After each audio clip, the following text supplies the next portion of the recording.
Christmas Every Day by William Dean Howells. The little girl came into her papa's study, as she always did Saturday morning before breakfast, and asked for a story. He tried to beg off that morning, for he was very busy, but she would not let him, so he began. Well, once there was a little pig. She put her hand over his mouth and stopped him at the word. She said she had heard little pig stories till she was perfectly sick of them. Well, what kind of story shall I tell, then? About Christmas. It's getting to be the season. It's past Thanksgiving already. It seems to me, her papa argued, that I have told as often about Christmas as I have about little pigs. No difference. Christmas is more interesting. Well, her papa roused himself from his writing by a great effort. Well, then, I'll tell you about the little girl that wanted it Christmas every day in the year. How would you like that? First rate, said the little girl, and she nestled into comfortable shape in his lap, ready for listening. Very well, then, this little pig. Oh, what are you pounding me for? Because you said little pig instead of little girl. I should like to know what's the difference between a little pig and a little girl that wanted it Christmas every day. Papa, said the little girl, warningly, if you don't go on, I'll give it to you. And at this, her papa darted off like lightning, and began to tell the story as fast as he could. Well, once there was a little girl who liked Christmas so much that she wanted it to be Christmas every day in the year. And as soon as Thanksgiving was over, she began to send postal cards to the old Christmas fairy to ask if she might not have it. But the old fairy never answered any of the postals, and after a while the little girl found out that the fairy was pretty particular and wouldn't notice anything but letters, not even correspondence cards in envelopes, but real letters on sheets of paper and sealed outside with a monogram, or your initial anyway.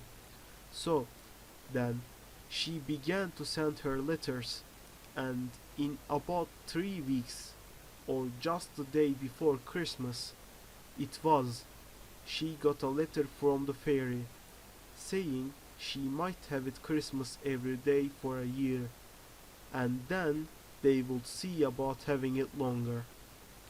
The little girl was a good deal excited already, preparing for the old-fashioned once-a-year Christmas that was coming the next Sunday. And perhaps the fairy's promise didn't make such an impression on her as it would have made at some other time. She just resolved to keep it to herself and surprise everybody with it as it kept coming true, and then it slipped out of her mind altogether. She had a splendid Christmas. She went to bed early so as to let Santa Claus have a chance at the stockings, and in the morning she was up the first of anybody and went and felt them, and found hers all lumpy with packages of candy and oranges and grapes and pocket books and rubber balls and all kinds of small presents, and her big brothers with nothing but the tongues in them, and her young lady sisters with a new silk umbrella, and her papas and mamas with potatoes and pieces of coal wrapped up in tissue paper, just as they always had every Christmas. Then she waited around till the rest of the family were up, and she was the first to burst into the library when the doors were opened and look at the large presents laid out on the library table.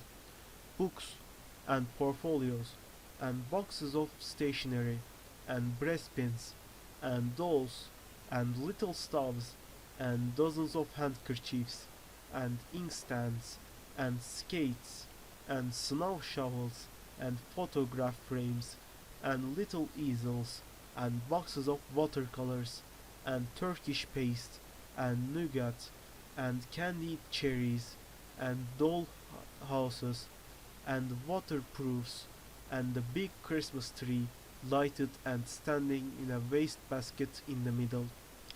She had a splendid Christmas all day. She ate so much candy that she did not want any breakfast, and the whole forenoon the presents kept pouring in that the expressman had not had time to deliver the night before. And she went round giving the presents she had got for other people, and came home and ate turkey and cranberry for dinner, and plum pudding and nuts and raisins and oranges and more candy, and then went out and coasted and came in with a stomachache, crying, and her papa said he would see if his house was turned into that sort of fool's paradise another year. And they had a light supper, and pretty early everybody went to bed cross. Here the little girl pounded her papa in the back again. Well, what now? Did I say pigs? You made them act like pigs. Well, didn't they? No matter. You ought to put it into a story. Very well, then. I'll take it all out. Her father went on. The little girl slept very heavily, and she slept very late. But she was wakened at last by the other children dancing around her bed with their stockings full of presents in their hands. What is it?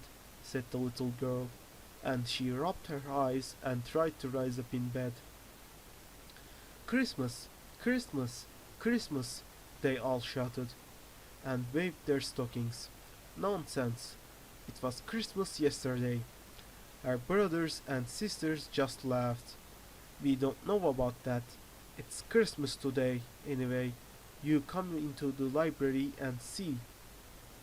Then, all at once, it flashed on the little girl that the fairy was keeping her promise, and her year of Christmases was beginning. She was dreadfully sleepy, but she sprang up like a lark that had overeaten itself and gone to bed cross, and darted into the library. There it was again, books and portfolios and boxes of stationery and breastpins. You need not go over it all, Papa. I guess I can remember just what was there, said the little girl. Well, and there was the Christmas tree, blazing away, and the family picking out their presents, but looking pretty sleepy, and her father perfectly puzzled, and her mother ready to cry. I am sure I don't see how I am to dispose of all these things, said her mother, and her father said it seemed to him they had had something just like it the day before, but he supposed he must have dreamed it. This struck the little girl as the best kind of a joke, and so she ate so much candy she didn't want any breakfast, and went round carrying presents, and had turkey and cranberry for dinner, and then went out and coasted and came in with a Papa, well, what now? What did you promise, you forgetful thing? Oh, oh yes. Well, the next day it was just the same thing over again, but everybody getting crosser, and at the end of a week's time so many people had lost their tempers that you could pick up lost tempers anywhere. They perfectly streaked the ground. Even when people tried to recover their tempers, they usually got somebody else's, and it made the most dreadful mix. The little girl began to get frightened, keeping the secret all to herself. She wanted to tell her mother, but she didn't dare to, and she was ashamed to ask the fairy to take back her gift. It seemed ungrateful and ill-bred, and she thought she would try to stand it, but she hardly knew how she could for a whole year. So it went on, and it was Christmas on St. Valentine's Day and Washington's birthday, just the same as any day, and it didn't skip even the 1st of April, though everything was counterfeit that day, and that was some little relief. After a while, coal and potatoes began to be awfully scarce, so many had been wrapped up in tissue paper to fool papas and mamas with. Turkeys got to be about $1,000 apiece. Papa, well, what? You are beginning to fib. Well, 2,000 then. And they got to passing off almost anything for turkeys, half-grown hummingbirds, and even rocks out of the Arabian Nights. The real turkeys were so scarce, and cranberries, well, they asked a diamond apiece for cranberries. All the woods and orchards were cut down for Christmas trees, and where the woods and orchards used to be, it looked just like a stubble field, with the stumps. After a while, they had to make Christmas trees out of rags, and stuff them with bran, like old-fashioned dolls. But there were plenty of rags, because people got so poor buying presents for another that they couldn't get any new clothes, and they just wore their old ones to tatters. They got so poor that everybody had to go to the poorhouse, except the confectioners and the fancy storekeepers and the picture booksellers and the expressmen, and they all got so rich and proud that they would hardly wait upon a person when he came to buy. It was perfectly shameful. Well, after it had gone about 3 or 4 months, the little girl, whenever she came into the room in the morning and saw those great, ugly, lumpy stockings dangling at the fireplace, and the disgusting presents around everywhere, used to just sit down and burst out crying. In 6 months, she was perfectly exhausted. She couldn't even cry anymore. She just lay on the lounge and rolled her eyes and panted. About the beginning of October, she took to sitting down on dolls wherever she found them, French dolls, or any kind. She hated the sight of them so, and by Thanksgiving she was crazy, and just slammed her presents across the room. By that time, people didn't carry presents around nicely anymore. They flung them over the fence, or through the window, or anything, and instead of running their tongues out and taking great pains to write, "For dear Papa, or Mama, or brother, or sister, or Susie, or Sammy, or Billy, or Bobby, or Jimmy, or Jenny, or whoever it was, and troubling to get the spelling right, and then signing their names, and Xmas, 18, they used to write in the gift books, 'Take it, you horrid old thing,' and then go and bang it against the front door. Nearly everybody had built barns to hold their presents, but pretty soon the barns overflowed, and then they used to let them lie out in the rain, or anywhere. Sometimes the police used to come and tell them to shovel their presents off the sidewalk, or they would arrest them. "I thought you said everybody had gone to the poorhouse," interrupted the little girl. "They did go, at first," said her papa, "but after a while the poorhouses got so full that they had to send the people back to their own houses. They tried to cry when they got back, but they couldn't make the least sound. Why couldn't they? Because they had lost their voices, saying 'Merry Christmas' so much. Did I tell you how it was on the 4th of July? No. How was it? and the little girl nestled closer, in expectations of something uncommon. Well, the night before, the boys stayed up to celebrate, as they always do, and fell asleep before 12 o'clock, as usual, expecting to be wakened by the bells and cannon. But it was nearly 8 o'clock before the first boy in the United States woke up, and then he found out what the trouble was.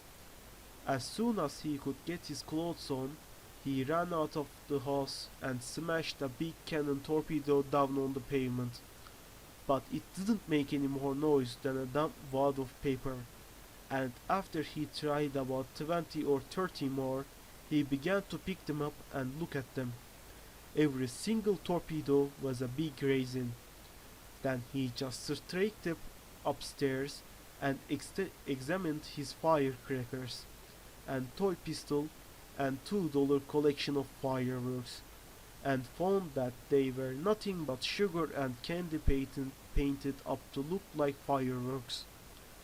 Before 10 o'clock, every boy in the United States found out that his 4th of July things had turned into Christmas things, and then they just sat down and cried.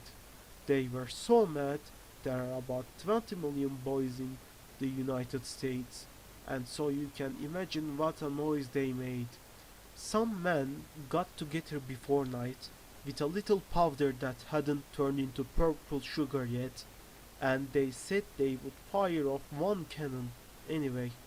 But the cannon burst into 1,000 pieces, for it was nothing but rock candy, and some of the men nearly got killed.